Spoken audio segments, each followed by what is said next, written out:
मैं बिल्कुल zero level से लेके चल, लेकिन मैं नहीं मानता कोई बच्चा वीक होता है। बस क्या होता है, कंसेप्ट क्लैरिटी की रिक्वायरमेंट हो। अगर बच्चा का कंसेप्ट क्लियर हो जाए तो फिर वो अपने आप ही सारे काम। बात है तो सिर्फ किस चीज कॉन्फिडेंस दे, इसमें बिल्कुल जीरो लेवल से कवर करेंगे। चार्ज जब रेस्ट पे रहेगा इसकी वेलोसिटी जीरो, एक रुका हुआ चार्ज, प्रोटॉन और इलेक्ट्रॉन। जैसे चलो मैं इसका फील्ड दिलाता हूँ। ये जो मैंने स्टेटमेंट बोली है, मतलब मास है, चार्ज है, दोनों सकते हैं, मास भी चार्ज भी। हाँ, इसीलिए इलेक्ट्रॉन के जाने आने से बॉडी के मास पे फर्क पड़ता है। बहुत खास बात बता रहा हूँ, मास अलग अलग होता है। अगर तुम स्पीड बढ़ाते हो तो मास भी बढ़ता है, और स्पीड घटाते हो तो मास घटता भी। चार्ज को मोशन से असर नहीं पड़ेगा। तो देख लेना, ऑप्शन जब भी पूछा जाए चार्ज बोल रहा है कि स्पेसिफिक। Welcome students, class 12। ये वाला जो लेक्चर है चैप्टर नंबर 1, शुरुआत से हम लोग बिल्कुल बेसिक से करते। मैं ये चाहता हूँ कि ये वाला लेक्चर जितने भी सीरीज में हम कंप्लीट करेंगे चैप्टर नंबर 1 क्लास 12 के लिए, मैं बिल्कुल जीरो लेवल से लेके चल, ऐसा लेके चलूंगा जिसके अंदर मेरे हर बच्चे, है ना, जो भी आपको वीकर सेक्शन में बच्चे लगते हैं, आप जो एवरेज कई बार बच्चों को सोच लेते लोग, लेकिन मैं नहीं मानता कि कोई बच्चा वीक होता है। बस क्या होता है, कंसेप्ट क्लैरिटी की रिक्वायरमेंट होती है। अगर बच्चे का कंसेप्ट क्लियर हो जाए तो फिर वो अपने आप ही सारे काम खुद करने लगता है। बात है तो सिर्फ किस चीज की, कॉन्फिडेंस दिलाने। तो मैं पूरी कोशिश करूंगा यहाँ पर कि मैं हर एक उस सेक्शन के बच्चे को भी लेके चलूं जो अभी स्टार्ट कर रहा है, थोड़ा सा डेप्थ में समझना चाहता है। तो पूरा लेक्चर, ये पूरा चैप्टर जो कवर करेंगे हम लोग, इसमें बिल्कुल जीरो लेवल से कवर करेंगे, ताकि हर बच्चा बैठा हुआ कंफर्टेबल फील कर पाए। ये जो चैप्टर नंबर 1 है, आपको पता है हमारे चैप्टर का नाम क्या है बच्चों? हमारे चैप्टर का नाम है इलेक्ट्रिक चार्ज एंड फील्ड। इस पूरे इलेक्ट्रिक चार्ज एंड फील्ड के अंदर हम लोग बच्चे कितने टॉपिक को कवर करेंगे? इसमें इलेक्ट्रिक चार्ज होगा, इलेक्ट्रिक फील्ड होगा, कूलम्ब्स लॉ होगा और गॉसेस लॉ होगा। लेकिन आज इसमें हम लोग कंप्लीट करने वाले हैं इलेक्ट्रिक चार्ज के बारे में, ठीक है? और अगली बारी पे मैं इलेक्ट्रिक जो कूलम्ब्स लॉ है, फील्ड है ना, गॉसेस लॉ है, इन सबके लेक्चर कंटिन्यू में लेकर आऊंगा। डिटेल में बढ़ाना चाहता हूँ, अच्छे से बढ़ाना चाहता हूँ, ताकि हर बच्चे को एकदम कंसेप्ट क्लैरिटी आ जाए, इसलिए मैं टॉपिक बाय टॉपिक लेकर आ रहा हूँ, ठीक है? तो आज का जो टॉपिक रहेगा हमारा, बेस रहेगा किसके ऊपर? तो आज का टॉपिक हमारा हमारा रहने वाला है बच्चों किस पे? चार्ज के ऊपर, ठीक है? कि चार्ज क्या है, चार्ज किस तरह से, है ना, कितने तरह के होते हैं, चार्ज कैसे बिहेव करते हैं, ये सारा टॉपिक आज हमारा कवर रहेगा। पूरी कोशिश करेंगे सारे कंसेप्ट लेके चलते हुए। शुरुआत कर लेते हैं बच्चे। यहाँ पर शुरुआत हमारे चैप्टर का है कि हमारे चैप्टर का नाम क्या था? इलेक्ट्रिक चार्ज एंड फील्ड, जो कि इलेक्ट्रोस्टैटिक के अंदर आती है। तो अब ये जो इलेक्ट्रोस्टैटिक वर्ड इस्तेमाल किया गया बच्चे, ये है क्या? इलेक्ट्रोस्टैटिक का मतलब क्या है? ये है of physics branch of physics which deals with the study of study of charge at rest। अगर आप किसी चार्ज के बारे में पढ़ रहे हो, चार्ज रेस्ट पर है, तो रेस्ट की स्टडी को हम लोग क्या बोल देते हैं? इलेक्ट्रोस्टैटिक। सबको पता है कि इलेक्ट्रोस्टैटिक वर्ड किससे बना हुआ है, बताओ यहाँ पर, है ना? एक तो हमारा बना हुआ है, किससे से बता दो? इलेक्ट्रो प्लस किसमें बना हुआ है? स्टैटिक। स्टैटिक का मतलब क्या हो जाता है बता दो? रेस्ट होता है। इलेक्ट्रो यानी यहाँ पे चार्ज से रिलेटेड है। तो आप चार्ज की स्टडी कर रहे हो, है ना, branch of physics that study with the electric charge at rest. Charge at rest की पढ़ाई कर रहे हो, वही हमारा क्या कहलाता है? इलेक्ट्रोस्टैटिक कहलाता है। बहुत ही बढ़िया। इलेक्ट्रोस्टैटिक के अंदर आप याद रखना, चार्ज होगा एट रेस्ट। अगर हम लोग देखें, वैसे तो अगर हम समझने की कोशिश करें, तो चार्ज जब बच्चे रेस्ट पे रहते हैं, चार्ज किस पे रहेगा? रेस्ट पे रहेगा। देखो लिखा है यहाँ पर, चार्ज एट रेस्ट। तो इलेक्ट्रोस्टैटिक के अंदर चार्ज जब रेस्ट पे रहता है तो वो क्या बनाता है? Only electric field. चार्ज जब रेस्ट पे रहेगा और उसको चलने नहीं दोगे, इसकी वेलोसिटी जीरो रखोगे, तो वो एक ही चीज बना सकता है, दैट इज ओनली इलेक्ट्रिक। लेकिन मूविंग चार्ज अगर कांस्टेंट वेलोसिटी से लेके चल रहे हो, वेलोसिटी है लेकिन आपने उसको क्या रखा है बच्चे? कांस्टेंट रखा है, तो उसमें दो चीजें आएगी। एक आएगा इलेक्ट्रिक फील्ड भी आएगा, और एक बच्चों मैग्नेटिक फील्ड भी आ जाएगा। वो इलेक्ट्रोडायनामिक्स के अंदर आ जाता है ना? चार्ज जो हम देखें तो इसके हिसाब से हम कन्वर्ट कर। फिर उसके बाद अगर हम देखें, चार्ज एक्सेलरेटेड मोशन में रहेगा। अगर चार्ज हमारा मोशन के अंदर आ गया है ना, वी क्या कर रहा है? वेरिएबल रहेगा। वी कैसा रहेगा हमारा? वेरिएबल रहेगा, है ना? Acceleration not equal to zero, acceleration कर रहा है ना, भाग के चल रहा है, तो इसके अंदर तीन चीजें आ जाएगी। क्या क्या आएगा? इलेक्ट्रिक फील्ड भी आएगा, मैग्नेटिक फील्ड भी आएगा, और इलेक्ट्रोमैग्नेटिक रेडिएशन भी आएगा, है ना? यानी चार्ज एक तरह से तीन तरीके से हम क्लासिफाई कर देते हैं। मान लो चार्ज रुका हुआ है, एक रुका हुआ चार्ज सिर्फ इलेक्ट्रिक फील्ड बना सकता है। एक चलता हुआ चार्ज, चल तो तुम दो तरीके से सकते हो, एक कि भाई फिक्स स्पीड से चल रहे हो, और एक जिसमें वेरिएबल स्पीड से चल रहे हो। है ना, जो फिक्स स्पीड होती है, जो यूनिफॉर्म मोशन होता है, उस टाइम चार्ज दो चीजें बना देता है, इलेक्ट्रिक फील्ड भी बना देता है, मैग्नेटिक फील्ड भी बना। लेकिन जब चार्ज एक्सेलरेट करने लगेगा तो इलेक्ट्रिक फील्ड भी होगा, मैग्नेटिक फील्ड भी होगा और इलेक्ट्रोमैग्नेटिक रेडिएशन भी होगा। बट आपको पता है मोर और लेस हमारा चैप्टर चार्ज एट रेस्ट का है, तो हम लोग इलेक्ट्रिक फील्ड वाला कंसेप्ट जो होगा आपको कवर अप करने वाला। जब आगे जाओगे तो हम आपको करंट, इलेक्ट्रिसिटी, मैग्नेटिक फील्ड पढ़ाएंगे, वहां पर ये सारी चीज होगी। आगे बात समझ में यहाँ पर तो क्या समझा हमने, चार्ज एट रेस्ट, चार्ज की रेस्ट की पढ़ाई को हम लोग क्या बोल देते हैं, इलेक्ट्रोस्टैटिक। ऑलराइट, अगली पेज पे आओ। ये देखो भाई, सबसे इंपॉर्टेंट, पूरे चैप्टर में चार्ज ही चार्ज छाया रहेगा। अगले चैप्टर में चार्ज छाया रहेगा, करंट, इलेक्ट्रिसिटी में चार्ज, मैग्नेटिक फील्ड में चार्ज, ईएमआई में जाओगे चार्ज, इंडक्शन में चार्ज, है ना। आप जा सकते हो कि उसके बाद एसी आएगा, वहां पे चार्ज। तो फिजिक्स के जो तुम्हारा पार्ट 1 और पार्ट 2 का जो मेजॉरिटी ऑफ सेक्शन है वो चार्ज पे बैठा हुआ है। तो मुझे ऐसा लगता है जिस बच्चे का ये वाला चैप्टर अच्छे से कवर हो जाएगा, उसके बाकी सारे 12th के चैप्टर अच्छे से कवर होते हैं। तो चार्ज मेरे बच्चों बहुत ध्यान से समझना, ढंग से समझना। ये चार्ज है क्या चीज, किस चिड़िया का नाम है चार्ज। तो चार्ज क्या कहता है उसको समझो आप। It is a fundamental property of matter that cause particle to experience a force when placed in electromagnetic field. अगर आपके पास कोई एक चार्ज है तो वो चार्ज क्या करता है, एक तो पहली बात ये ना फंडामेंटल प्रॉपर्टी। पर मेरे को ना ज्यादा बढ़िया लगता है चार्ज में ना एक बात मैं बहुत बढ़िया इंपॉर्टेंट लिख रहा हूं, इसको लिखना है इंट्रिंसिक प्रॉपर्टी। सबसे बेस्ट ये कौन सी प्रॉपर्टी, इंट्रिंसिक प्रॉपर्टी। चार्ज एक इंट्रिंसिक प्रॉपर्टी है किस चीज का, ऑफ मैटर, है ना, of matter, by which it can produce, और ये प्रोड्यूस भी कर सकता है, and can experience electric and magnetic field. यानी एक तरीके से चार्ज एक प्रॉपर्टी है, किसी भी मैटर का एक प्रॉपर्टी है। प्रॉपर्टी ऐसी प्रॉपर्टी है कि जैसे ही किसी बॉडी के अंदर चार्ज आता है, एक प्रॉपर्टी आती है, तो वो अपने चारों ओर फील्ड बना लेता है, प्लस किसी और के चार्ज को, फील्ड को अट्रैक्ट भी कर सकता है, रिपेल भी कर सकता है ना। तो यानी कि एक्सपीरियंस कर सकता है, दूसरे के इलेक्ट्रिक और मैग्नेटिक फील्ड को एक्सपीरियंस कर सकता है, ऐसी प्रॉपर्टी को चार्ज। तो चार्ज क्या है याद रखिएगा, भूलना नहीं है, ये वर्ड मेरे हिसाब से ज्यादा इंपॉर्टेंट है, ध्यान रखना। कौन सी प्रॉपर्टी, तो इंट्रिंसिक प्रॉपर्टी है बच्चों। कौन सी प्रॉपर्टी, इंट्रिंसिक प्रॉपर्टी। इंट्रिंसिक प्रॉपर्टी का मतलब क्या होता है, इनबिल्ट, जो पहले से ही है, नेचर में ही दे दिया, ले बेटा तथास्तु कि आपके अंदर ये चार्ज रहेगा, ये प्रॉपर्टी रहेगी। तो इनबिल्ट प्रॉपर्टी को इंट्रिंसिक प्रॉपर्टी कहते हैं, वो चार्ज। जैसे मान लो एग्जांपल के लिए बता दूं कि इंट्रिंसिक प्रॉपर्टी में एक बात तो जैसे ईमानदारी, ईमानदारी क्या चीज है, एक प्रॉपर्टी, एक इंसान, है ना। अगर मैं बोलूं कि ईमानदार व्यक्ति कौन होता है, तो भाई अपने काम अच्छे से करता है, किसी को धोखा नहीं देता, जो काम मिला है उसको प्रॉपरली करता है ना, है इंसान की। तो हम किसी इंसान की प्रॉपर्टी चेक कर सकते हैं उसके काम करने के तरीके से कि ईमानदार है वो, भाई ईमान है ना, वो प्रॉपर्टी है। लेकिन मैं बोलूं ईमानदारी दिखाना, है ना, जेब से निकाल के दिखाओ, दिखा सकते हैं क्या, नहीं, क्योंकि वो सब्सटेंस नहीं है, फिजिकल चीज नहीं है, वो क्या चीज है, ये प्रॉपर्टी है। चार्ज क्या करता है, इसी मैटर के ऊपर आ जाता है ना, किसी मैटर के ऊपर आ जाता है, जिसकी वजह से कुछ के अंदर प्रॉपर्टीज डेवलप हो जाती है।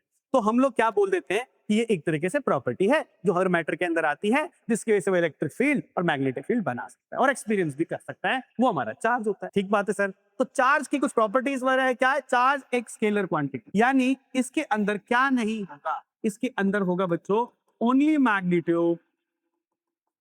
Magnitude and no direction. और इसमें कोई भी डायरेक्शन नहीं, इसमें कोई डायरेक्शन नहीं है, सिर्फ और सिर्फ मैग्नीट्यूड होता है, इसमें डायरेक्शन की जरूरत नहीं पड़ती। एसआई यूनिट क्या होती है इसकी, तो एसआई यूनिट इसकी कूलॉम है, जिसको तुम कूलॉम में मेजर करते हो, सबको पता है कूलॉम होता है। आप सीजीएस यूनिट में जो होता है, एक स्टेट कूलॉम होते हैं, इलेक्ट्रोस्टैटिक यूनिट बोलते हैं इसको, स्टेट कूलॉम को। और एक कूलॉम जो होता है वो 3 × 10⁹ ESU। ESU का मतलब क्या था, इलेक्ट्रोस्टैटिक यूनिट बोलते हैं, इलेक्ट्रोस्टैटिक यूनिट बोलते हैं। तो 1 कूलॉम में इतना होता है हमारा। Biggest unit of the charge जो हमने बोला है वो फेराडे होता है। कितना होता है, फेराडे। और एक फेराडे पता है आपको 96500 कूलॉम के बराबर। तो ये बहुत सबसे बड़ी यूनिट अगर बोले कोई फेराडे की, तो ये फेराडे की सबसे बड़ी यूनिट क्या होती है, यहाँ लिखा भी है मैंने, एक Faraday equal to 96500 coulomb. And 1 EMU एक इलेक्ट्रोमैग्नेटिक यूनिट होते थे, है ना। 1 EMU में कितना होता है, 1 U में 10 कूलॉम के इक्वल होता है। ये MCQ वगैरह में कहीं पूछ लेते हैं, इसलिए आपको बस पता होना चाहिए। डायमेंशन ऑफ चार्ज कहते हो, तो डायमेंशन ऑफ चार्ज क्या हो गया, 80 हो गया। कैसे डायमेंशन निकाला हो, सबको पता है, Q इक्वल्स टू हमारा क्या होता है, हमारा IT, करंट वाले फॉर्मूले से। भाई करंट एक फंडामेंटल क्वांटिटी है, तो इसकी डायमेंशन A होती है, टाइम का क्या होता है, टी होता है। तो यहीं से हमने क्या बना दिया, इसका डायमेंशन बना दिया है। तो सबसे बड़ी यूनिट कौन सी, सबसे बड़ी यूनिट कौन सी है, तो हम बोलेंगे सबसे बड़ी यूनिट फैराडे है। और कोई बोले सबसे छोटी यूनिट क्या है, तो वैसे हम ESU बोल देते हैं। ESU सबसे छोटी यूनिट है, ESU, ठीक है। और ESU को फ्रैंकलिन भी कह देते हैं कई बार, ESU को हम लोग कई बार फ्रैंकलिन भी बोलते हैं। तो सबसे छोटी यूनिट ESU, सबसे बड़ी यूनिट फैराडे, ठीक है। फैराडे डायमेंशन 80 स्केलर क्वांटिटी है, ऐसा यूनिट उसकी कूलॉम होती है। तो ये हो गया हमारा चार्ज और चार्ज से रिलेटेड कुछ पॉइंट्स, ठीक है। यहां तक क्लियर हो गया होगा, आगे चलते हैं। अब देखिए आप बच्चे, टाइप्स ऑफ चार्ज की बात करते हैं, बहुत इंपॉर्टेंट चीज यहां शुरू हो जाती है। तो हमने क्या बोला, there are primary types of electric charges, two primary types of electric charges. हमने बोला एक होता है पॉजिटिव, एक, दो तरह के चार्ज होते हैं, पॉजिटिव होते हैं और नेगेटिव। पॉजिटिव चार्ज क्या है, तो carried by the sub atomic particle called protons. Proton के ऊपर प्लस का चार्ज होता है and object becomes positively charge when loss of when it loses electron, यानी इलेक्ट्रॉन का लॉस कर दे, इलेक्ट्रॉन की कमी हो जाए। Negatively charge carried by the substance particle called electron. Electron negative charge carry करता है क्योंकि पार्टिकल के अंदर रहता है। तो and object becomes negatively charge when it gains electron. तो मेरी बात समझना, एक से समझना कि ना, अगर आप देखोगे कि नेचुरली क्या देखने को मिलता है आपको, कि कोई एटम जो होता है ना, वो न्यूट्रल, ठीक है, कैसा होता है, वो न्यूट्रल होता है। यानी एक कोई मैंने एटम ले लिया, तो उसके न्यूक्लियस में क्या होता है बताओ, प्रोटॉन होता है, और उसके चारों ओर कौन घूम रहा होता है, इलेक्ट्रॉन। अगर मैं बोलूं आपसे बच्चों कि नंबर ऑफ प्रोटॉन बराबर है किस चीज के, नंबर ऑफ इलेक्ट्रॉन के, तो मैं इसको न्यूट्रल बोल रहा हूं, क्योंकि ना तो उसके ऊपर प्लस का चार्ज आएगा ना माइनस का। भाई प्रोटॉन पे नेगेटिव पॉजिटिव चार्ज है, इलेक्ट्रॉन पे नेगेटिव चार्ज है, दोनों बराबर है, तो नेट चार्ज कुछ भी नहीं आया। लेकिन मेरे बच्चों एक बात बताओ, अगर मैंने कह दिया क्या हो गया, लॉस ऑफ इलेक्ट्रॉन हो गया, यानी डेफिशिएंसी हो गई है किस चीज की, डेफिशिएंसी हो गई है किस चीज की, इलेक्ट्रॉन की, तो आप पे चार्ज आ जाएगा पॉजिटिव। पॉजिटिव चार्ज क्यों हो गया सर, इसलिए ज्यादा हो गया कि प्रोटॉन ज्यादा हो गए, इलेक्ट्रॉन कम हो, यानी वो जो इंट्रिंसिक प्रॉपर्टी थी ना चार्ज वाली, वो पार्टिकल के ऊपर, ठीक है ना, वो पार्टिकल की प्रॉपर्टी है। अगर मेरे प्रोटॉन ज्यादा हो गए, इसका मतलब क्या होगा, पॉजिटिव चार्ज। इलेक्ट्रॉन कम हो गए तो आप देख सकते हो पॉजिटिव चार्ज रहता है। लेकिन अगर मैंने क्या कर दिया, गेन ऑफ इलेक्ट्रॉन कर दिया, यानी इसमें एक्सेस हो गया है इलेक्ट्रॉन का, इलेक्ट्रॉन ज्यादा आ रहा है, किसी में इलेक्ट्रॉन ऐड हो गया है, तो इसका मतलब आप समझ जाओ उस पर नेगेटिव चार्ज होगा, और उसके अंदर प्रोटॉन कम रहेंगे, इलेक्ट्रॉन क्या रहेंगे, ज्यादा। जिसमें इलेक्ट्रॉन ज्यादा वो नेगेटिवली चार्ज, जिसमें प्रोटॉन ज्यादा वो पॉजिटिव चार्ज। यानी चार्ज एक्चुअली में वो उसके प्रोटॉन और इलेक्ट्रॉन के कॉम्बिनेशन से बनता है। समझ में आई बात है ना, सिंपल सिंपल बात है। प्रोटॉन ज्यादा होगा तो पॉजिटिव चार्ज, इलेक्ट्रॉन ज्यादा होगा तो नेगेटिवली चार्ज। लेकिन यार एक बात याद रखना, मैं हाल लिखवा देता हूं नोट के अंदर, क्या कि प्रोटॉन कैन नॉट ट्रांसफर, है ना, कैन नॉट ट्रांसफर, है ना, आप इसको ट्रांसफर नहीं कर सकते। क्यों, क्योंकि किसमें रहता है, remains inside nucleus, inside nucleus. ये बहुत ज्यादा तगड़े फोर्स से क्या रहेगा, ये कनेक्टेड रहता है, जिसको हम स्ट्रॉन्ग न्यूक्लियर फोर्स बोलते हैं। स्ट्रॉन्ग न्यूक्लियर फोर्स से तुम निकल नहीं पाओगे, तो इसीलिए कौन हो सकता है बताओ, इलेक्ट्रॉन कैन एक्सचेंज ओनली। तो रियलिटी में अगर मैं बोलता हूं कि किसी में प्रोटॉन ज्यादा है, तो इसका मतलब ये नहीं होता कि मैंने उसमें प्रोटॉन ज्यादा कर दिया, नहीं, एक्चुअली में उसमें से इलेक्ट्रॉन कम हो गए, ठीक है। तो इलेक्ट्रॉन एटम में से आ जा सकते हैं, प्रोटॉन तो अंदर ही रहता है, प्रोटॉन प्लस होता है जो फिक्स रहता है, लेकिन इलेक्ट्रॉन इधर से उधर आ जा सकते हैं। इलेक्ट्रॉन को कोई समस्या नहीं है भैया, थोड़ी एनर्जी दो इधर तो से निकल जाता है। न्यूक्लियस के अंदर प्रोटॉन एकदम टाइटली बाउंड हो जाता है, जिसकी वजह से तुम निकाल नहीं सकते। तो पॉजिटिव चार्ज कब होगा, है ना, पॉजिटिव चार्ज कब होगा, जब आपका लॉस ऑफ इलेक्ट्रॉन होगा। नेगेटिव चार्ज कब होगा, जब आपका गेन ऑफ इलेक्ट्रॉन होगा।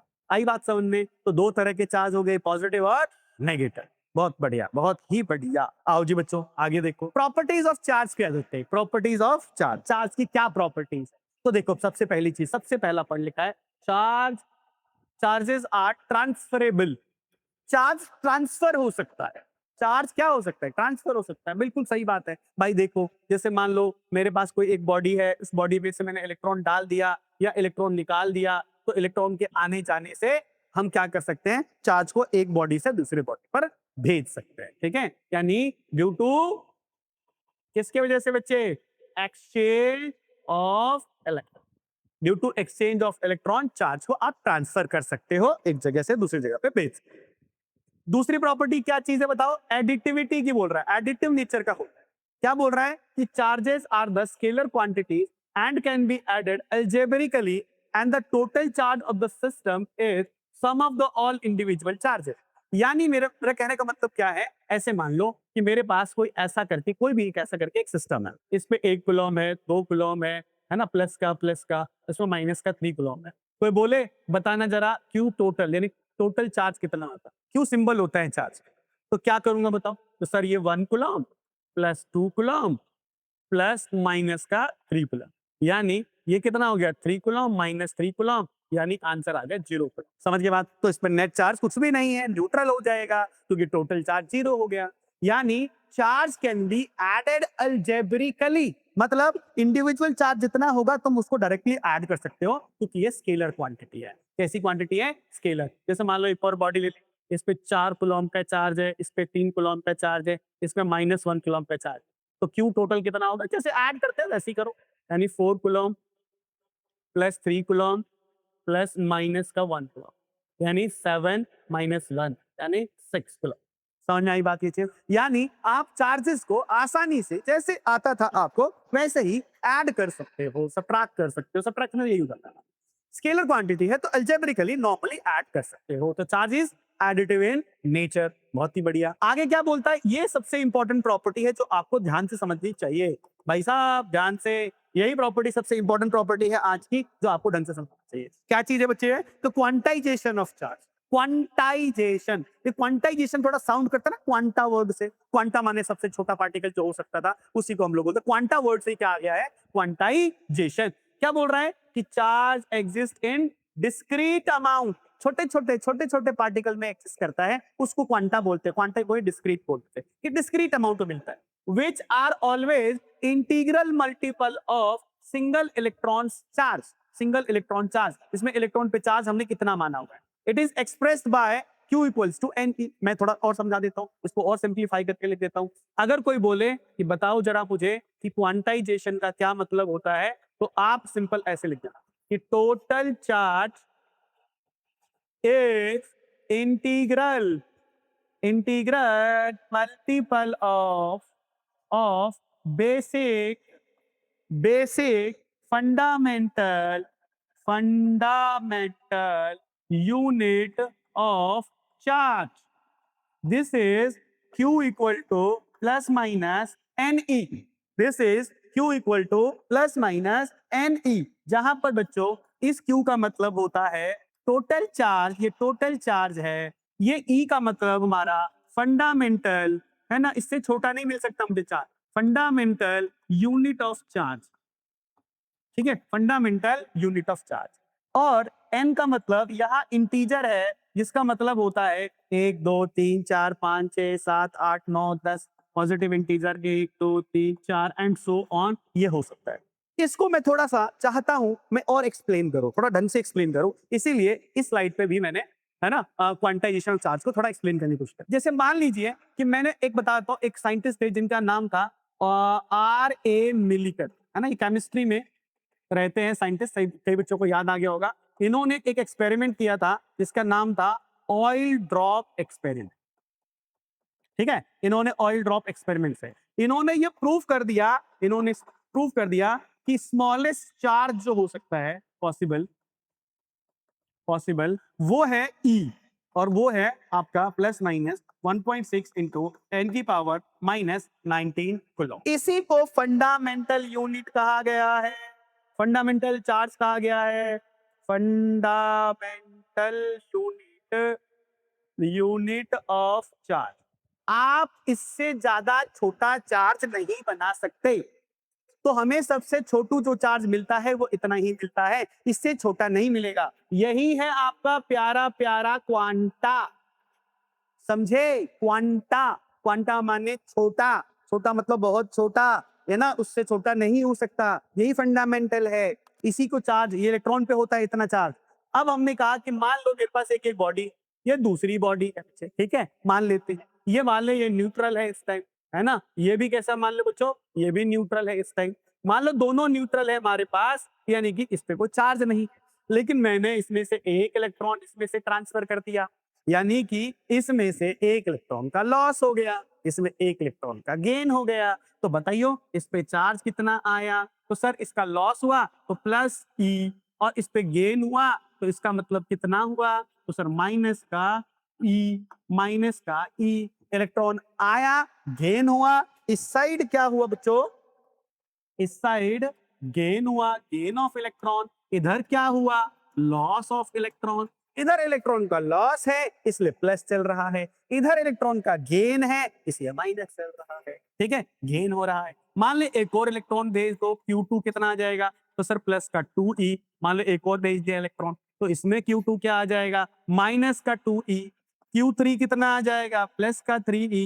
Q3 इधर कितना आ जाएगा? माइनस का 3e। यानी ऐसे ही चलता जाएगा। मान ले n इलेक्ट्रॉन भेज दिए मेरे बच्चों, n इलेक्ट्रॉन, तो Q इक्वल टू कितना हो गया? Plus minus Ne। दोनों पे साइमल्टेनियसली इस साइड लॉस होता जाएगा, प्लस आता जाएगा, इधर गेन होता जाएगा, इधर माइनस आता जाएगा। तो क्वांटाइजेशन का formula Q equal to plus minus Ne हो गया होगा। आई होप समझ में आ रहा होगा, है ना? क्यों एक एक इलेक्ट्रॉन आ रहा है? ऐसा हो सकता है कि बच्चे के मन में आ जाता है, सर क्या ऐसा हो सकता है कि 1.5 इलेक्ट्रॉन चला?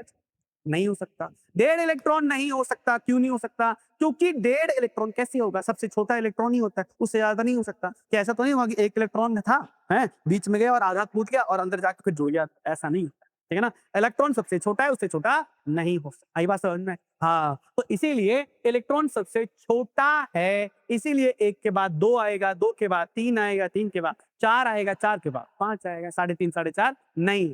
तो यार यहां से एक बात समझ में आती है। क्या समझ में आती है बात? कि एन जो है ना, एन जो इंटीजर है 1 2 3 है, वो किस में नहीं हो सकता? Can not be in fraction. सही है? एन कभी फ्रैक्शन में नहीं हो सकता। 1.5 इलेक्ट्रॉन, 3.25 इलेक्ट्रॉन, 2.5 इलेक्ट्रॉन नहीं हो सकते, बिल्कुल नहीं हो सकते। लेकिन बच्चों एक कंफ्यूजन बच्चों पे चला जाता है, वो ये सोचने लगता है कि चार्ज फ्रैक्शन में नहीं होता। होता है भाई, चार्ज क्या हो सकता है? Can be in fraction. Charge fraction में हो सकता है यार, चार्ज तो खुद फ्रैक्शन में होता है। एक इलेक्ट्रॉन पे चार्ज कितना है बताइए? 1.6 इंटू 10 की पावर माइनस 19 कूलम। ये तो खुद फ्रैक्शन है, तो चार्ज फ्रैक्शन में हो सकता है, कंफ्यूजन नहीं। चार्ज फ्रैक्शन में हो सकता है, पर कौन फ्रैक्शन में नहीं हो सकता? ई यानी इलेक्ट्रॉन, यानी n number. Numbers can not be in fraction because एक इलेक्ट्रॉन जाने के बाद दूसरा इलेक्ट्रॉन ही जाएगा, ठीक है ना? इसीलिए क्यू तो फ्रैक्शन हो सकता है, एन फ्रैक्शन में नहीं हो सकता। ये जो नोट का पॉइंट मैं लिखता हूं, ये बहुत इंपॉर्टेंट होते हैं, है ना? ये बहुत इंपॉर्टेंट होते हैं। इसके नोट्स बनाने चाहिए तो आपको हाईलाइट कर लेना चाहिए आपको, ठीक है ना? तो Q equal to plus minus का एन ई हो गया, एन ई हो गया। एक और बात बताता हूँ आपको, क्वांटाइजेशन से रिलेटेड बहुत पढ़ क्या होता है कि जो क्वांटाइजेशन है ना, क्वांटाइजेशन, वो पता है क्या है? वो वैलिड है at microscopic level, microscopic level, not at macroscope. ये ना मैक्रोस्कोपिक लेवल पर वैलिड नहीं है। ये माइक्रो छोटे छोटे लेवल पे एक एक इलेक्ट्रॉन गिन रहे हो, वहां पर जाके वैलिडेट करता है, बड़े लेवल पर नहीं। बड़े लेवल पर हम क्या बोल देते हैं कि चार्ज जो होता है ना, मैक्रोस्कोपिक लेवल पर, अगर आप मैक्रोस्कोपिक लेवल पर जा रहे हो तो वो बच्चे कॉन्टिन्यूअस हो जाता है, यानी वो बहुत इतना ज्यादा बल्क हो जाता है, इतनी बड़ी वैल्यू हो जाती है कि एक एक इलेक्ट्रॉन के आने जाने का गिनती कुछ रख नहीं सकते। इलेक्ट्रॉन के एक के आने जाने से फर्क नहीं पड़ता। तो charge becomes continuous when it is at macroscopic level. तो मैक्रो पर कॉन्टिन्यूअस हो जाएगा और काम नहीं करेगा। मैं एक एग्जांपल से भी समझाऊंगा आपको, भाई समझ में आ जाएगा कि मैं कैसे, मैं क्या कहना चाहता हूं मैं इसको। फिलहाल क्वांटाइजेशन वैलिड रहेगा माइक्रोस्कोपिक पर, और मैक्रोस्कोपिक लेवल पर कॉन्टिन्यूस हो जाएगा। इलेक्ट्रॉन जो है एक एक करके जा रहे हैं इसके अंदर, एन फ्रैक्शन में नहीं हो सकता, क्यू फ्रैक्शन में हो सकता है। सबसे छोटा चार्ज इलेक्ट्रॉन ही होता है, यही कहना है हमारे क्वांटाइजेशन का। जैसे चलो मैं इसका फील दिलाता हूं, ये जो मैंने स्टेटमेंट बोली है इसको मैं समझाता हूं।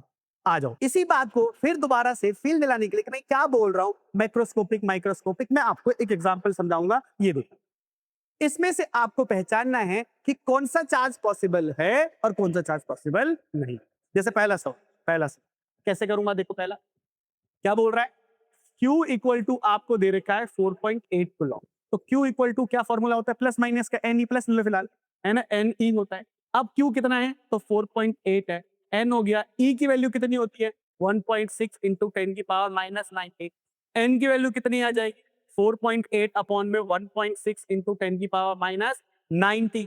हाँ बच्चों पॉइंट से पॉइंट हटेगा है ना, इसको हटा दिया तो कितना आ जाएगा बताओ 3 आ जाएगा। अब N की वैल्यू कितनी हो जाएगी 3 इंटू है ना 3 इंटू 10 की पावर प्लस 90। देख रहे हो आप कैसे कर रहा हूं मैं, Q की जगह पे 4.8, N ऐसी रहेगा, E की जगह पे ऐसी रहेगा, इसको मैं नीचे ले आया। अब बताओ यार ये N की वैल्यू पॉसिबल है कि नहीं पॉसिबल, तो ये पॉसिबल है। क्यों? क्योंकि ये फ्रैक्शन में नहीं आ रहा, तो ये पॉसिबल है। कई बच्चों को इसको देखते लगा होगा, कई बच्चे सोच रहे होंगे सर नहीं होगा पॉसिबल, नहीं भूलना नहीं। क्या बोला था मैंने अभी कि Q can be in fraction, Q fraction में हो सकता है, N फ्रैक्शन में नहीं हो सकता, एन फ्रैक्शन में नहीं हो सकता। अब तुम बताओ ये जो देख रहे हो आप, यहाँ तो एन तुम्हारा वैल्यू है, और बताओ ये बल्क है कि बहुत बहुत छोटे लेवल पर है कि बहुत बड़े लेवल, तो बहुत बड़े लेवल पे बच्चों देखो 3 इंटू 10 की पावर 19 बल्क चार्ज है। इतने बड़े लेवल पर आप क्या कर सकते हो, कुछ भी नहीं, सब कुछ कॉन्टिन्यूस है, सारी वैल्यू एडजस्ट करती है इस चीज के लिए। इतनी बड़ी वैल्यू पर एक इलेक्ट्रॉन डालने निकालने से ज्यादा कोई फर्क नहीं पड़ता इनका। अब जैसे मान लो एक और मैं समझाता हूँ, जैसे दूसरा देखो, दूसरा पॉसिबल है कि नहीं, वो वाला क्या कह रहा है 8 इंटू 10 की पावर माइनस 90, है ना, ये पॉसिबल है कि नहीं, ये प्रोबल चार्ज है तुम्हारा। तो Q इक्वल टू क्या कहते हो तुम लोग बताओ, इक्वल टू एन ई कहते हो, तो Q की जगह पे 8 इंटू 10 की पावर कितनी माइनस 90, एन इंटू में कितना 1.6 इंटू 10 की पावर माइनस 90, ये कट गया ये कट गया, एन इक्वल टू 8 अपॉन में 1.6 ये हटाया तो एन की वैल्यू 5 आ। ये बिल्कुल भी, ये भी पॉसिबल है, ये पॉसिबल है। ये माइक्रोस्कोपिक है, ये मैक्रोस्कोपिक, मैक्रो पे तो हर बार पॉसिबल हो जाएगा, मैक्रोस्कोपिक पर इतनी बड़ी वैल्यू आती है एन की, इतनी बड़ी वैल्यू आती है, बल्क हो जाती है, हमारा स्केल ही फेलियर था, बोलते सब कुछ कंटिन्यूस सब एग्जिस्ट करेगा, इतनी बड़ी वैल्यू, पर इसमें गिनती के देखो 5 है, देखो 5 आ रहे हैं, उसमें 5 है क्या, देख रहे हो कितने सारा आ रहा है, तो इसी को कह रहे हैं मैक्रो, इसमें सब पॉसिबल होगा। ये वाला दिख सकता है आपको, ये भी पॉसिबल है क्योंकि यहाँ पर एन फ्रैक्शन में नहीं आया। अब जैसे तीसरा देखो, तीसरा इंटरेस्टिंग है, तीसरा तीसरा कैसे है, तीसरा देखो क्या कहता है कि चार्ज आपको दे रखा है 2/3, तो Q इक्वल टू कितना होता है एन ई, Q कितना दे रखा है आपको 2/3 ई है वो, और एन ऐसे ये ई है, ई से ई कट गया, एन इक्वल टू कितना आ गया 2/3। बताओ पॉसिबल है कि नॉट पॉसिबल है, तो अब बोलोगे बच्चों क्या है वो, नॉट पॉसिबल, नॉट पॉसिबल, क्योंकि एन किस में नहीं हो सकता, फ्रैक्शन में नहीं, एन फ्रैक्शन में नहीं। ठीक है, बाकी के ये क्वेश्चन तुम खुद करोगे, ट्राई करोगे, मैंने ज्यादा क्वेश्चन लेकर आया हूं आपके लिए, यहां से लेकर यहां तक ट्राई। ठीक है, होमवर्क रहेगा, आप ट्राई करोगे, बताओगे कौन सा पॉसिबल है और कौन सा पॉसिबल नहीं। ये माइक्रोस्कोपिक है, ये माइक्रोस्कोप है ना, माइक्रोस्कोपिक। मैं एक बात बता देता हूं आपको, अगर कभी भी आपका ना 10 की पावर प्लस में 19 आ जाए, माइक्रो आ जाए, तो हमेशा एग्जिस्ट करेगा, वो हमेशा एग्जिस्ट। आई बात समझ में कि नहीं आई? तो ये इस तरह से आप चेक कर सकते हो कि कौन सा चार्ज पॉसिबल है, कौन सा चार्ज पॉसिबल नहीं है। ठीक है भाई, समझ में आ गया क्वांटाइजेशन क्या होता है, क्वांटाइजेशन इसी को कहते हैं कि छोटे छोटे पार्टिकल का ट्रैवल करके जाए। अब अगली प्रॉपर्टी पे आ जाते हैं, अगली प्रॉपर्टी पे आ जाते हैं हम लोग। अगली प्रॉपर्टी हमारी क्या है, कंजर्वेशन। क्या कह रहे हैं, the net charge on isolated system remains constant, charge can neither be created nor be destroyed, only transferred. Charge ना तो क्रिएट हो सकता है ना तो डिस्ट्रॉय हो सकता है किसी आइसोलेटेड सिस्टम पर, बल्कि तुम इसको बस क्या कर सकते हो, ट्रांसफर कर सकते हो। जैसे कि एग्जांपल दे, जैसे कि मान ली एक ये बॉडी है, ये दूसरी बॉडी, ठीक है, मान लो इस पे 4 कूलम चार्ज, इसमें मान लो कि 2 कूलम चार्ज, ठीक है, इसमें से मान लो मैं कहता हूं अभी क्यू सिस्टम पर कितना चार्ज है बताओ, 4 इसका 2 इसका, 4 + 2 कितना आ गया 6 कूलम, इसमें से 1 कूलम निकाल के इसमें भेज दो, इसमें से 1 कूलम निकाल के भेज दो, तो अगली बारी में ये कितना हो जाएगा 3 कूलम, और ये कितना हो जाएगा 3 कूलम। बताओ क्यू सिस्टम पे कितना आ गया सर, 3 + 3 कितना आ गया 6 कूलम।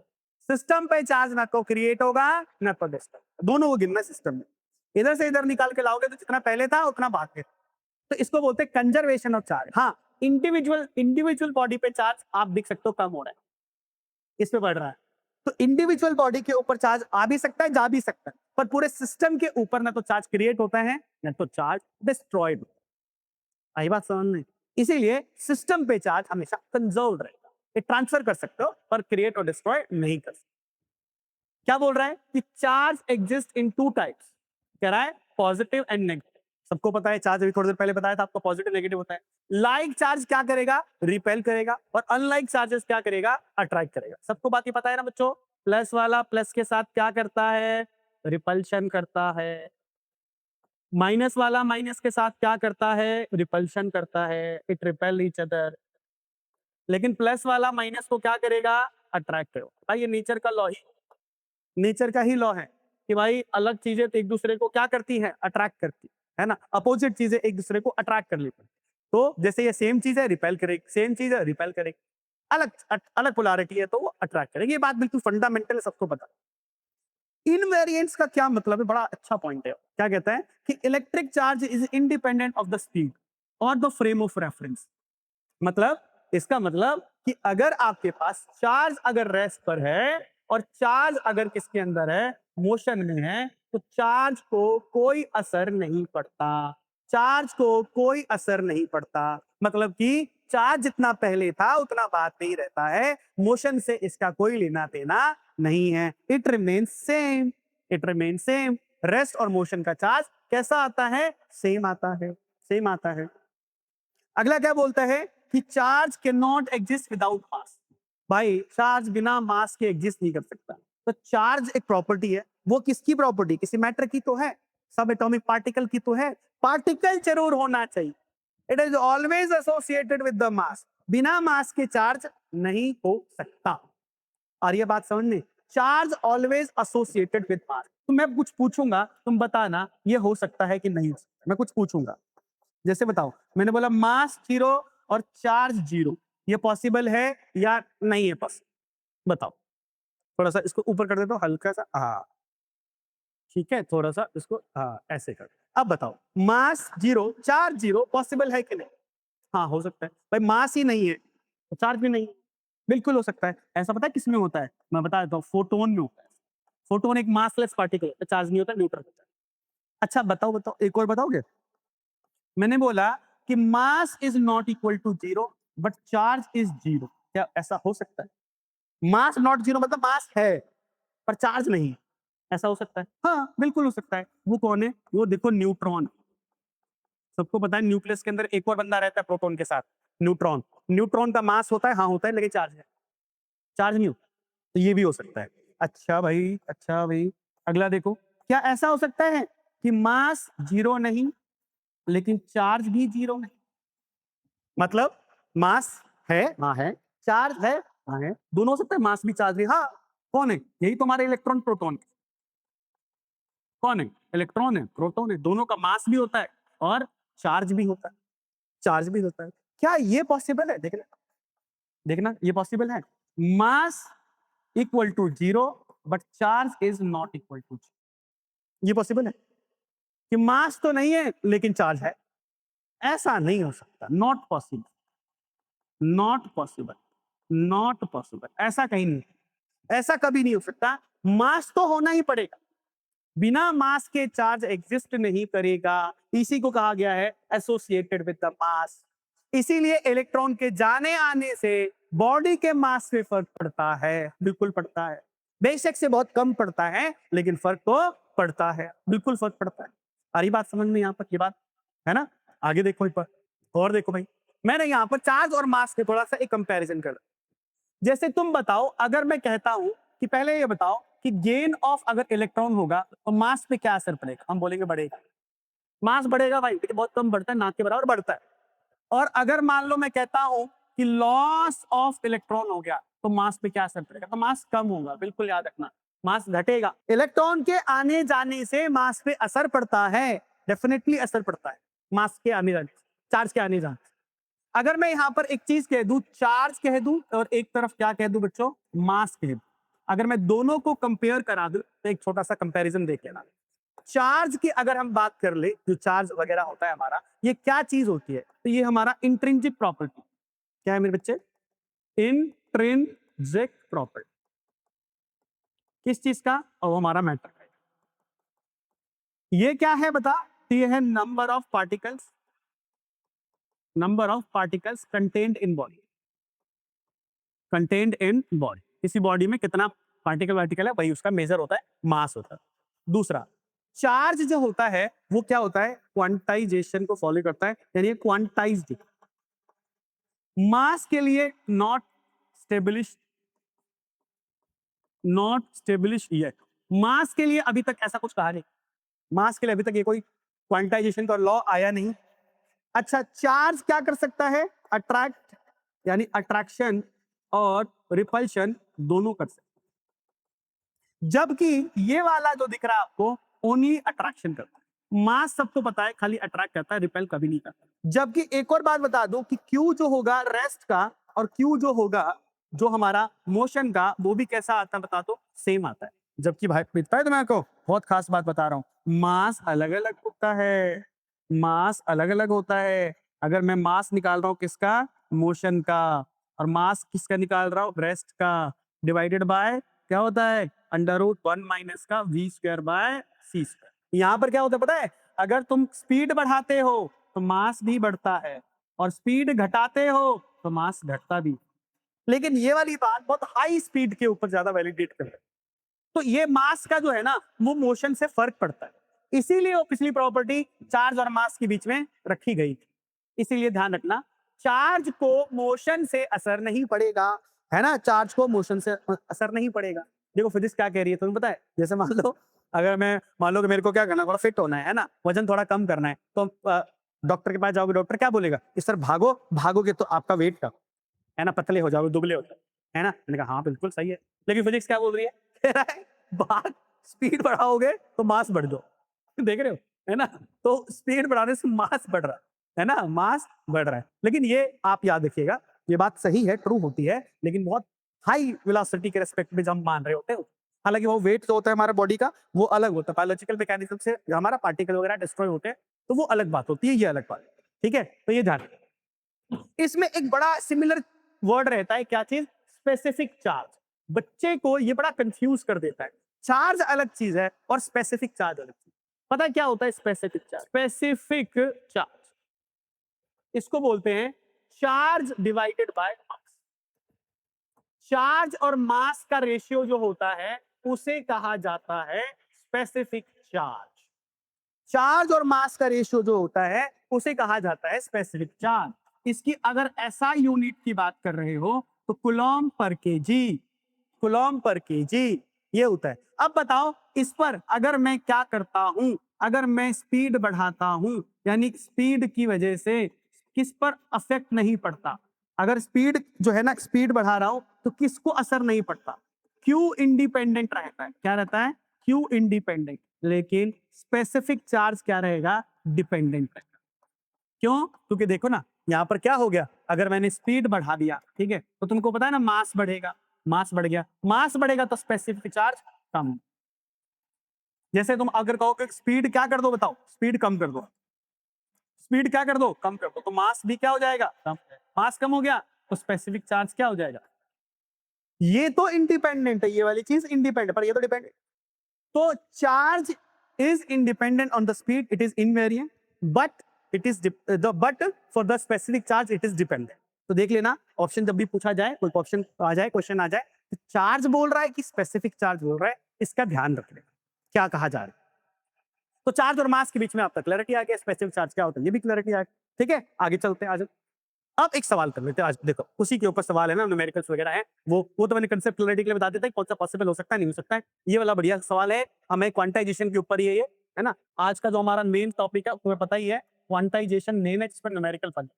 आज मैं लाया ही प्रॉपर्टी ऑफ चार्ज के ऊपर, तो न्यूमेरिकल इसी पे। ठीक है, तो सारे बच्चे ध्यान सुनो। क्या बोल रहा है? Neutral body eject 10⁻10 electron, find the charge on the body. बताओ जरा कैसे निकालूं? तो Q इक्वल टू क्या होता है बताओ? Ne होता है। Q निकालना है मेरे को, कितने इलेक्ट्रॉन है? 10⁻10। E की वैल्यू कितनी? 1.6 इंटू 10⁻19 कूलॉम। बोलो Q इक्वल टू कितना आ जाएगा? तो 1.6 इंटू 10⁻, इसको कर दोगे -9 कूलॉम, तो इतना टोटल चार्ज आ जाएगा बॉडी के ऊपर। क्लियर बात है? प्लस का चार्ज आएगा क्योंकि इलेक्ट्रॉन का लॉस हो रहा है। ठीक है, प्लस का चार्ज हो गया। सिंपल, किस पर बेस्ड है? क्वांटाइजेशन पे। फॉर्मूला क्या होता है? Q equal to plus minus का N। सही है, कोई दिक्कत? कोई भी दिक्कत नहीं। याद रखना E की वैल्यू याद है ना, भूल मत जाना। 1.6 इंटू 10⁻19 प्लस माइनस दोनों। प्रोटॉन लोगे तो प्लस जाएगा, इलेक्ट्रॉन लोगे तो माइनस। अगला सवाल, ये भी सवाल देखो बढ़िया है।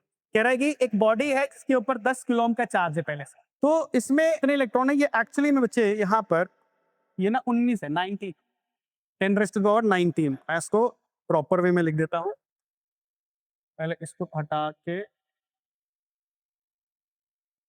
This is 10 raise to the power 9, ठीक है। अब मुझे बताओ इसमें से कोई बॉडी थी जिसके ऊपर कितना था हमारा माइनस का 10 कूलम, इसमें से लॉस कितने का हो गया, लॉस ऑफ आप देख सकते हो 3 इंटू 10 की पावर 19 इलेक्ट्रॉन का लॉस। बताओ इसके लॉस की वजह से कितना चार्ज क्रिएट हुआ, सर ये आ गया होगा Q equal to plus minus का एन ई यानी n e, Q equal to n कितने का बताओ 3 इंटू 10 की पावर कितनी 19। अच्छा और उसके बाद इलेक्ट्रॉन पे चार्ज तुम सबको पता है 1.6 इंटू 10 की पावर माइनस 19 कूलम, ये हमारा इससे कैंसिल आउट हो गया। Q इक्वल टू कितना आ जाएगा तो 4.8 कूलम आ गया, 4.8 कूलम चार्ज आ गया। अगर 4.8 कूलम चार्ज आ गया आपके पास तो तुम मुझे बताओ कि इसके अंदर कितना चार्ज बचा होगा, क्यों इस पर कितना आ गया होगा, बॉडी के ऊपर चार्ज कितना हो गया होगा। तो भाई फाइनल चार्ज जो होगा पहले कितना था माइनस का 10 कूलम, प्लस का चार्ज है तो इतना प्लस का 4.8 कर लो, इतना बढ़ गया ना चार्ज प्लस का।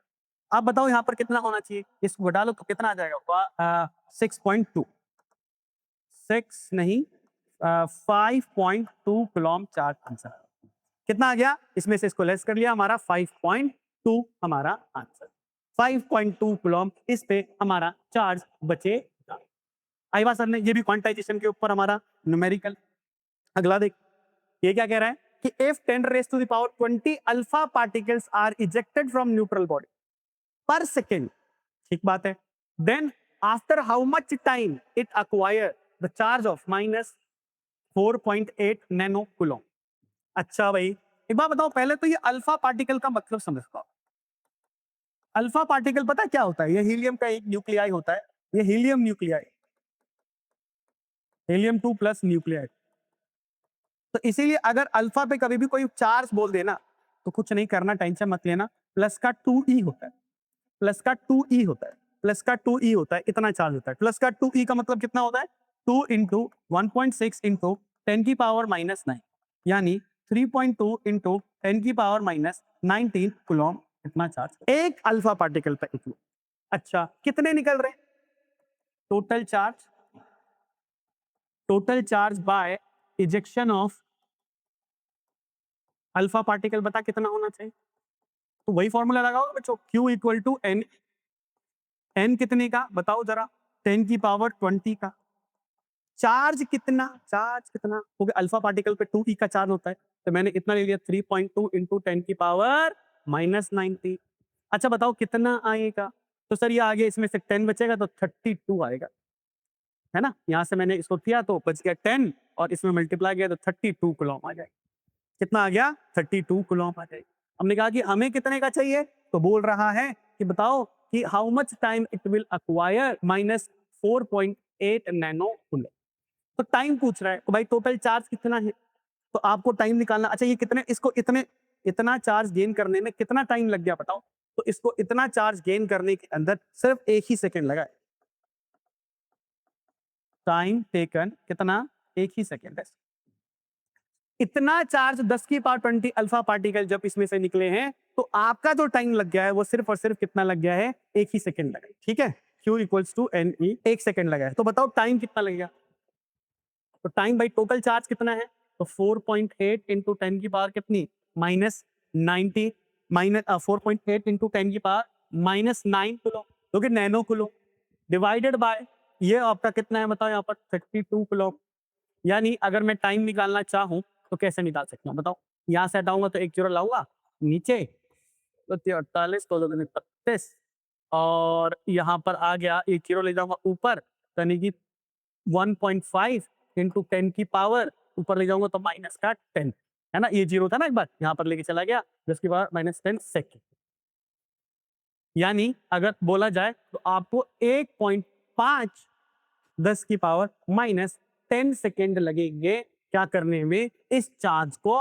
गेन करने, इस चार्ज को गेन करने। आगे बात समझ में यहाँ पर, ठीक है आगे देखो क्या कह रहा है, ये हमारे ना एनसीईआरटी का सब, ये हमारे एनसीईआरटी का सब इंपॉर्टेंट इसी तरीके का है जैसे मैंने बताया। क्या कह रहा है कि इफ 10 इलेक्ट्रॉन 10 की पावर 9 इलेक्ट्रॉन 1 बिलियन होता है move out of the body to the another body every second, हर सेकेंड में तुम इतना चार्ज निकाल रहे हो, how much time it will take to get charge of 1 coulomb from the body. चलो भाई देखो जरा सवाल देखो क्या कह रहा है ये, आपके पास एक बॉडी है, इसमें से निकाल कर क्या कर रहे हो, किसी और बॉडी में 10⁹ इलेक्ट्रॉन पर सेकेंड इसमें से निकाल निकाल के इसमें डाल कर लॉस हो रहा है इलेक्ट्रॉन का 1 बिलियन इलेक्ट्रॉन। 1 बिलियन, ये 1 बिलियन होगा 1 बिलियन।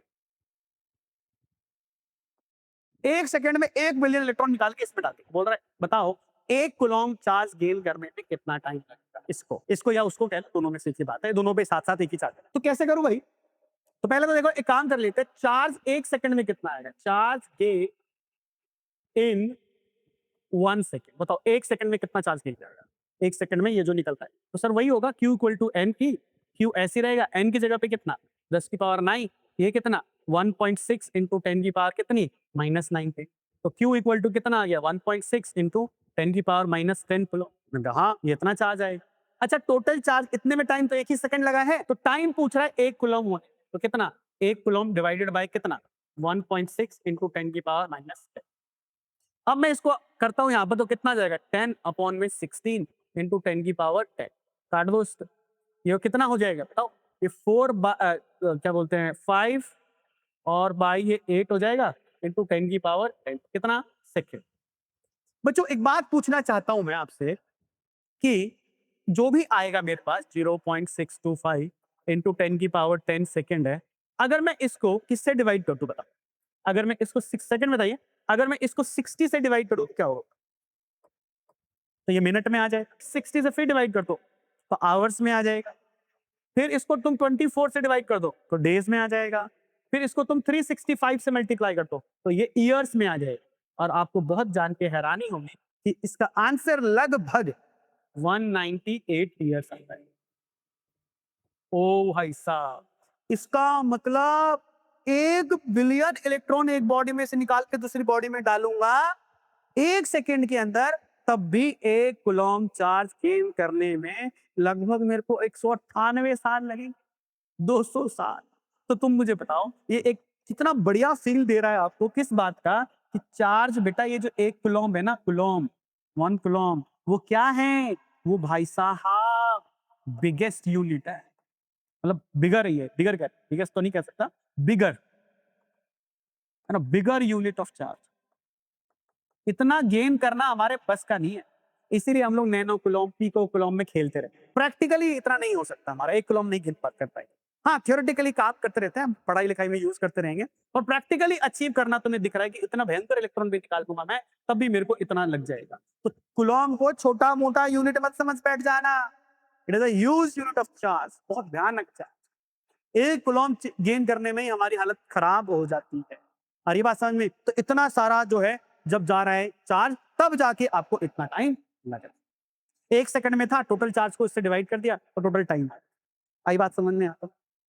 अगला सवाल, अगला ये भी हमारी एनसीईआरटी का है, मैं एनसीईआरटी तुम्हारे लिए लेकर आया हूँ, इसकी कटिंग आपको दिख रही होगी साफ साफ, है ना। एनसीईआरटी जानबूझ के लेकर आ रहा हूँ भाई, एनसीईआरटी आज की डेट में बहुत इंपॉर्टेंट है ना। एनसीईआरटी अगर आपने नहीं करी तो कुछ भी नहीं करा, इसलिए एनसीईआरटी मस्ट है। एनसीईआरटी का एग्जाम्पल नंबर 1.2 है जो ये आपके लिए। बढ़िया सवाल है, कई बार बच्चे को कंफ्यूजन हो जाती है और आता रहता है। ध्यान सुनना क्या कह रहा है, कह रहा है how much positive and negative charge is there in a cup of water.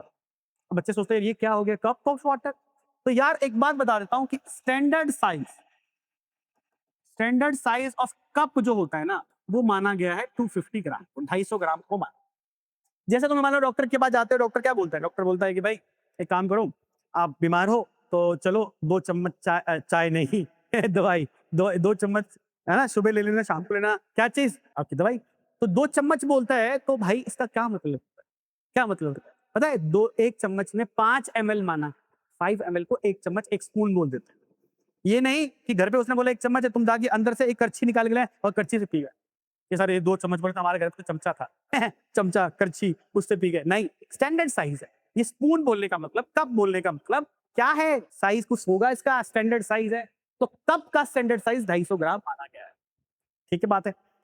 अच्छा भाई, तो अगर मेरे को बताओ, थोड़ी सी केमिस्ट्री लगानी पड़ेगी कि 250 ग्राम, क्योंकि मुझे पॉजिटिव और नेगेटिव चार्ज निकाल के दिखाना है, किसके अंदर पानी क्या, तो पहले तो एक काम कर लेते हैं, पता कर लेते हैं 250 ग्राम कप के अंदर पानी जो भरा होगा उसमें कितने पानी के मॉलिक्यूल, कितने पानी के मॉलिक्यूल, तो कैसे निकालो बता, तो number of molecules, number of molecules कैसे निकालते हो, तो मोल्स निकाल देते हो, नंबर ऑफ मोल्स इनटू में Avogadro number, number of mole मतलब गिवन मास अपॉन में molar mass, given mass upon में मोलर मास, गिवन मास 250 ग्राम, मोलर मास पानी का 18, 6.022 इंटू 10 की पावर कितनी 23। ऐसे तुमने क्या निकाल लिया, नंबर ऑफ मॉलिक्यूल निकाल लिया, नंबर ऑफ मॉलिक्यूल निकाल लिया। अभी इसको बाद में कट पिट कर लेंगे आराम से, है ना, इसको आराम से बाद में कट पिट कर लेंगे, है ना। करीबन वैसे तो आता है 8.3 के आसपास आता है इंटू 10 की पावर 24, ठीक है, मॉलिक्यूल्स आएगा लगभग।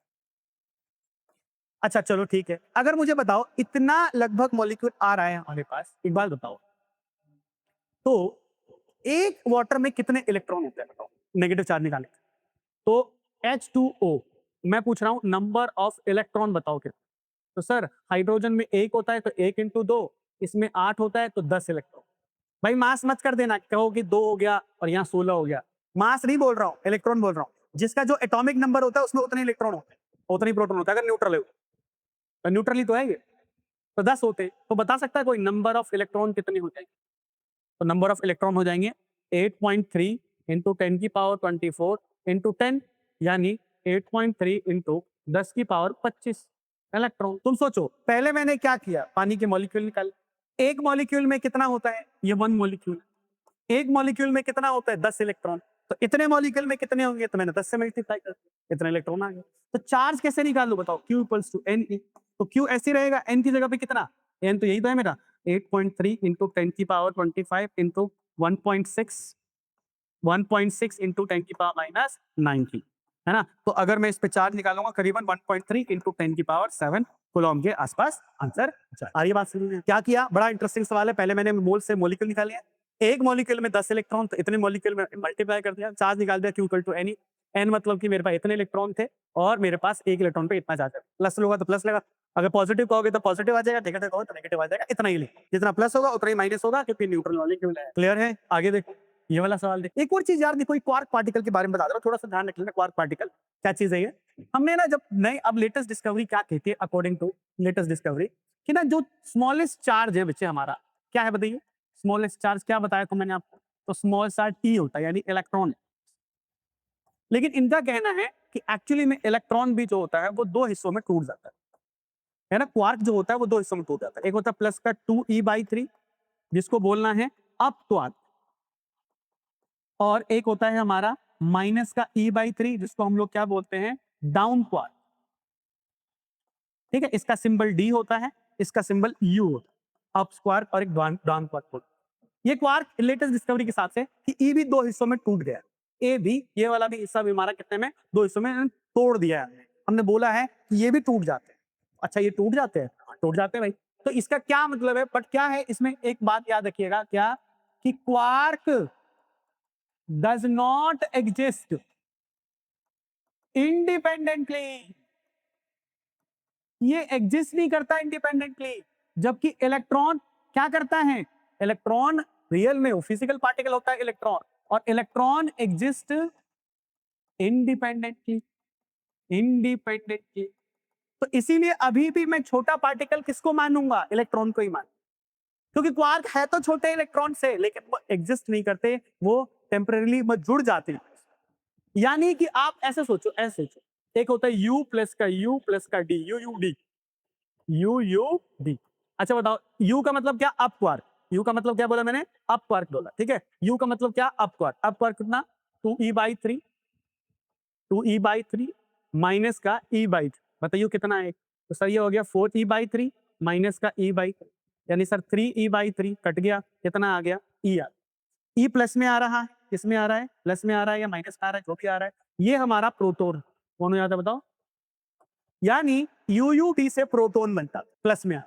अच्छा जी, हाँ एक होता है DDU, DDU, DDU down down up, down down up, e minus का e/3 माइनस का e/3 प्लस का 2e/, माइनस का 2e/3 प्लस का 2e/3 हो गया 0, ये कौन हो गया, न्यूट्रॉन, न्यूट्रॉन हो गया। ओ अकेला नहीं मिलता, अकेला नहीं मिलता, है ना, आपको क्वार्क अकेला नहीं मिलता, तीन इकट्ठे मिलते, तीन इकट्ठे प्रोटॉन बना लेंगे, जुड़ेंगे प्रोटॉन बनेंगे, जुड़ेंगे न्यूट्रॉन, तो अकेला तो एग्जिस्ट नहीं करता, पर इलेक्ट्रॉन तो अकेला एग्जिस्ट करता है। इसीलिए अभी भी तुमसे कोई बोले कि भाई बताइए सबसे छोटा पार्टिकल इंडिपेंडेंटली एग्जिस्ट करता हुआ कौन है? तो क्या बोलना? इलेक्ट्रॉन बोलना। क्वार्क है तो सही छोटा, पर एग्जिस्ट अकेला नहीं करता। क्वार्क अकेला नहीं मिलेगा, 3 के साथ घूमता है हमेशा। यूयूडी, डीडीयू ऐसे घूमता है। ठीक है, तो क्वार्क के बारे में एक छोटी सी इंफॉर्मेशन एनसीईआरटी में दी हुई है। एनसीईआरटी के एक्सरसाइज में जाओगे ना, ऐसा नहीं है कि मैंने ऐसे ही बता दिया कि चलो तुम्हारी जनरल नॉलेज बढ़ा दो, ना। एनसीईआरटी बेस्ड क्वेश्चन आ सकता है, एक्सरसाइज के पीछे ऐसा लिखा हुआ है। तो क्वार्क पार्टिकल ऐसा। तो तुमसे कोई बोले कि प्रोटॉन कैसे बनता है, प्रोटॉन कैसे बनता है ना, तो बोल दे भाई प्रोटॉन कैसे बनता है। तो प्रोटॉन कैसे बना बता? इससे बना, तो यूयूडी से बना। न्यूट्रॉन किससे बना? तो डीडीयू से। क्वार्क के हिसाब से। सही है, ठीक बात। तो इस तरह से हमने सीख लिया। तो आज की क्लास में बच्चों हम लोगों ने ये सीखा कि चार्ज क्या होता है, चार्ज की प्रॉपर्टीज क्या होती है, चार्ज कैसे कैसे बिहेव करता है, चार्ज के क्वार्क वगैरह क्या होते हैं। तो बेसिक बिल्कुल जीरो लेवल से मैं लेके चला हूं, ताकि मेरे हर बच्चे को ये बात समझ में आ जाए। ठीक है, लेकिन अब अगले लेक्चर के अंदर मैं लेके आऊंगा जिसमें मेथड ऑफ चार्जिंग के बारे में समझाऊंगा कि हम चार्ज कैसे कैसे कर सकते हैं। तो आज की क्लास हमारी आज यही एंड होती है। थैंक यू वेरी मच बच्चों, पढ़ाई करना। ठीक है, नोट जरूर बना लेना।